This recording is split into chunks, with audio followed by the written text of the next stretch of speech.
ಅಥಣಿಯಲ್ಲಿ ಇಂದು ಸವದಿ ಬೆಂಬಲಿಗರಿಂದ ಭರ್ಜರಿ ಶಕ್ತಿ ಪ್ರದರ್ಶನ ನಡೆಯಿತು.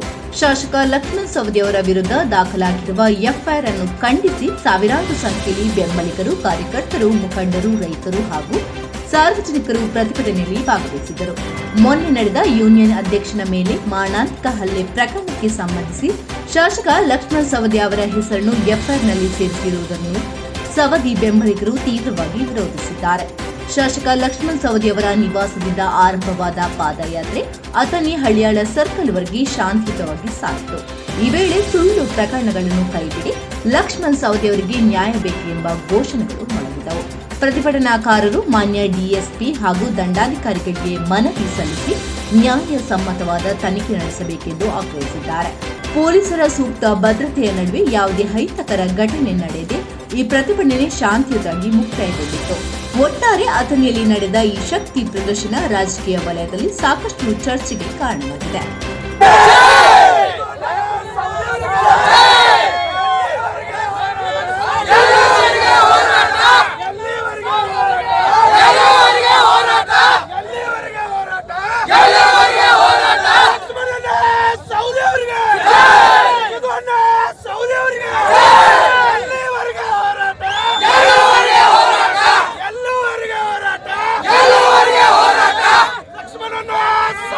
ಅಂಬೇಡ್ಕರ್ ಅವರ ಸಂವಿಧಾನದ ಮೇಲೆ ನಡೆಯುವಂತ ಭಾರತ, ಈ ಪ್ರಬುದ್ಧ ಭಾರತವನ್ನ ಯಾರಿಗೂ ಕೆಡಿಸ್ಲಿಕ್ಕಾಗುದಿಲ್ಲ.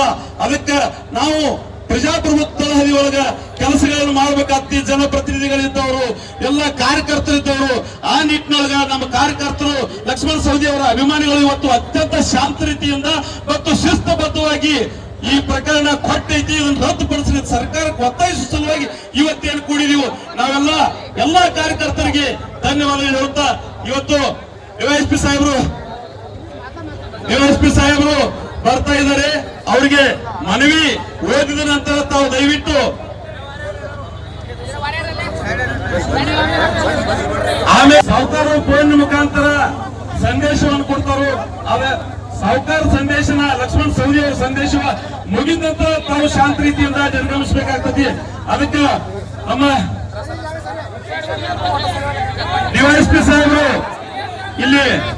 ಈಗಾಗಲೇ ಬಂದಿದ್ದಾರೆ. ಅವರಿಗೆ ಓದುತ್ತನ ಸನ್ಮಾನ್ಯ ಶ್ರೀ ಶಾಸಕರ ಅಭಿಮತ ಕ್ಷೇತ್ರದ ಶಾಸಕರಾದ ಸನ್ಮಾನ್ಯ ಶ್ರೀ ಲಕ್ಷ್ಮಣ್ ಸಂಗಪ್ಪ ಸವದಿ ಅವರ ಅಭಿಮಾನಿಗಳು ಹಾಗೂ ಕಾರ್ಯಕರ್ತರು ತಮ್ಮ ಮೂಲಕ ಕರ್ನಾಟಕ ಸರ್ಕಾರಕ್ಕೆ ಮನವಿ ಮಾಡಿಕೊಳ್ಳುವುದೇನೆಂದರೆ, ಸನ್ಮಾನ್ಯ ಲಕ್ಷ್ಮಣ್ ಸಂಗಪ್ಪ ಸವದಿ ಅವರು ಅಥಣಿ ಮತಕ್ಷೇತ್ರದಲ್ಲಿ 4 ಬಾರಿ ಶಾಸಕರಾಗಿ ಹಾಗೂ 2 ಬಾರಿ ಕರ್ನಾಟಕ ರಾಜ್ಯ ಸರ್ಕಾರದ ಸಚಿವರಾಗಿ ಮತ್ತು ಕರ್ನಾಟಕ ರಾಜ್ಯದ ಉಪಮುಖ್ಯಮಂತ್ರಿಗಳಾಗಿ ತಮ್ಮ ಜೀವನವನ್ನು ಸಂಪೂರ್ಣವಾಗಿ ಜನರ ಸೇವೆಗಾಗಿ ತಮ್ಮನ್ನು ತಾವು ತೊಡಗಿಸಿಕೊಂಡು ರೈತರ, ಬಡಜನರ, ಕೂಲಿ ಕಾರ್ಮಿಕರ ಹಾಗೂ ತುಳಿತಕ್ಕೊಳಗಾದವರ ಬದುಕಿಗೆ ದಾರಿದೀಪವಾಗಿ ನಿತ್ಯ ನಿರಂತರವಾಗಿ ಕೆಲಸ ಕಾರ್ಯಗಳನ್ನು ಮಾಡುವುದರ ಜೊತೆಗೆ ನೀರಾವರಿ, ಶಿಕ್ಷಣ ಹೀಗೆ ಹಲವಾರು ಅಭಿವೃದ್ಧಿ ಕಾರ್ಯಗಳನ್ನು ಮಾಡುತ್ತಾ ಅಥಣಿ ಮತಕ್ಷೇತ್ರದ ಹಾಗೂ ನಾಡಿನ ಅಭಿವೃದ್ಧಿಗೋಸ್ಕರ ತಮ್ಮ ಸೇವೆಯನ್ನು ಸಲ್ಲಿಸುತ್ತಾ ಬಂದಿದ್ದಾರೆ.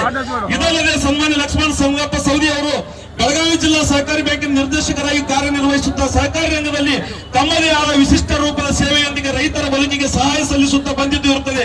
ಸನ್ಮಾನ್ಯ ಲಕ್ಷ್ಮಣ್ ಸಂಗಪ್ಪ ಸವದಿ ಅವರ ಈ ಎಲ್ಲ ಜನಪರ ಹಾಗೂ ಅಭಿವೃದ್ಧಿಯ ಕೆಲಸ ಕಾರ್ಯಗಳಿಂದ ಅಥಣಿ ಕ್ಷೇತ್ರದಲ್ಲಿ ಹಾಗೂ ಕರ್ನಾಟಕ ರಾಜ್ಯದಲ್ಲಿ ಅಪಾರವಾದ ರೈತರ, ಕೂಲಿ ಕಾರ್ಮಿಕರ ಹಾಗೂ ಜಾತ್ಯತೀತವಾಗಿ ಎಲ್ಲ ಸಮುದಾಯಗಳ ಜನರ ಬೆಂಬಲವನ್ನು ಹೊಂದಿದ್ದಾರೆ. ಇದರಿಂದ ಸನ್ಮಾನ್ಯ ಲಕ್ಷ್ಮಣ್ ಸಂಗಪ್ಪ ಸವದಿ ಅವರು ಕೆಲವು ರಾಜಕೀಯ ವಿರೋಧಿಗಳಿಂದ ಲಕ್ಷ್ಮಣ್ ಸವದಿ ಅವರಿಗೆ ಇರುವ ಜನರ ಬೆಂಬಲವನ್ನು ನೋಡಿ ಸಹಿಸಲಾಗದೆ ಹೊಟ್ಟೆ ಕಿಚ್ಚಿನಿಂದ ಅವರನ್ನು ತೇಜಾವಧಿ ಮಾಡಬೇಕೆನ್ನುವ ಷಡ್ಯಂತ್ರದ ಪ್ರಯತ್ನ ಇತ್ತೀಚೆಗೆ ಭಯಂಕರವಾಗಿ ನಡೆಯುತ್ತಿದೆ. ಈ ಕಾರಣದಿಂದ ದಿನಾಂಕ 4/1/2026ರಂದು ಲಕ್ಷ್ಮಣ್ ಸವದಿ ಅವರ ರಾಜಕೀಯ ವಿರೋಧಿಗಳ ಪ್ರಚೋದನೆಯಿಂದ ನಿಂಗರಾಜ್ ಕರಿಯಪ್ಪ ಕೆರಣ್ಣವರು ಎನ್ನುವನು ಲಕ್ಷ್ಮಣ್ ಸವದಿ ಅವರ ರಾಜಕೀಯ ವಿರೋಧಿಗಳ ಮಾತು ಕೇಳಿ ಲಕ್ಷ್ಮಣ್ ಸವದಿ ಅವರ ಹೆಸರಿಗೆ ಚ್ಯುತಿ ತರಬೇಕೆನ್ನುವ ದುರುದ್ದೇಶದಿಂದ ಲಕ್ಷ್ಮಣ್ ಸವದಿ ಅವರ ಹಾಗೂ ಲಕ್ಷ್ಮಣ್ ಸವದಿ ಅವರ ಮಗನಾದ ಚಿದಾನಂದ್ ಸವದಿ ಅವರ ಮೇಲೆ ಸುಳ್ಳು ಆರೋಪ ಮಾಡಿ ಕೊಟ್ಟಿ ಫಿರ್ಯಾದಿಯನ್ನು ಸಲ್ಲಿಸಿ ಸುಳ್ಳು ಪ್ರಕರಣವನ್ನು ದಾಖಲಿಸಿದಿರುತ್ತದೆ. ಇದರಿಂದ ಲಕ್ಷ್ಮಣ್ ಸವದಿ ಅವರ ಅಭಿಮಾನಿಗಳಾದ ನಮಗೆ ತುಂಬಾ ನೋವಾಗಿದೆ. ಆದ್ದರಿಂದ ಈ ಮೂಲಕ ತಮ್ಮಲ್ಲಿ ವಿನಂತಿಸಿಕೊಳ್ಳುವುದೇನೆಂದರೆ, ನಮ್ಮ ನಾಯಕರಾದ ಸನ್ಮಾನ್ಯ ಶ್ರೀ ಲಕ್ಷ್ಮಣ್ ಸಂಗಪ್ಪ ಸವದಿ ಅವರ ಮೇಲೆ ಹಾಗೂ ಯುವ ನಾಯಕರಾದ ಸನ್ಮಾನ್ಯ ಶ್ರೀ ಚಿದಾನಂದ್ ಲಕ್ಷ್ಮಣ್ ಸವದಿ ಅವರ ಮೇಲೆ ನಿಂಗರಾಜ್ ಕರಿಯಪ್ಪ ಕೆರಣ್ಣವರು ಈತನು ದಾಖಲಿಸಿದ ಸುಳ್ಳು ಫಿರ್ಯಾದಿಯ ಮೇಲೆ ದಾಖಲಿಸಿದ ಸುಳ್ಳು ಪ್ರಕರಣವನ್ನು ರದ್ದುಗೊಳಿಸಿ ಸುಳ್ಳು ಫಿರ್ಯಾದಿ ಸಲ್ಲಿಸಿದ ನಿಂಗರಾಜ್ ಕರಿಯಪ್ಪ ಕೆರಣ್ಣವರು ಈತನ ಮೇಲೆ ಹಾಗೂ ಸುಳ್ಳು ಫಿರ್ಯಾದಿಯನ್ನು ಸಲ್ಲಿಸಲು ಪ್ರಚೋದನೆ ನೀಡಿದ ವ್ಯಕ್ತಿಗಳ ಮೇಲೆ ಕಾನೂನು ಕ್ರಮ ಜರುಗಿಸಬೇಕೆಂದು ತಮ್ಮ ಮೂಲಕ ಕರ್ನಾಟಕ ಸರ್ಕಾರಕ್ಕೆ ವಿನಂತಿಸಿಕೊಳ್ಳುತ್ತೇವೆ. ಲಕ್ಷ್ಮಣ ಸಂಗಪ್ಪ ಸೌದಿ ಅವರ ಅಭಿಮಾನಿ ಕಾರ್ಯಕರ್ತರು.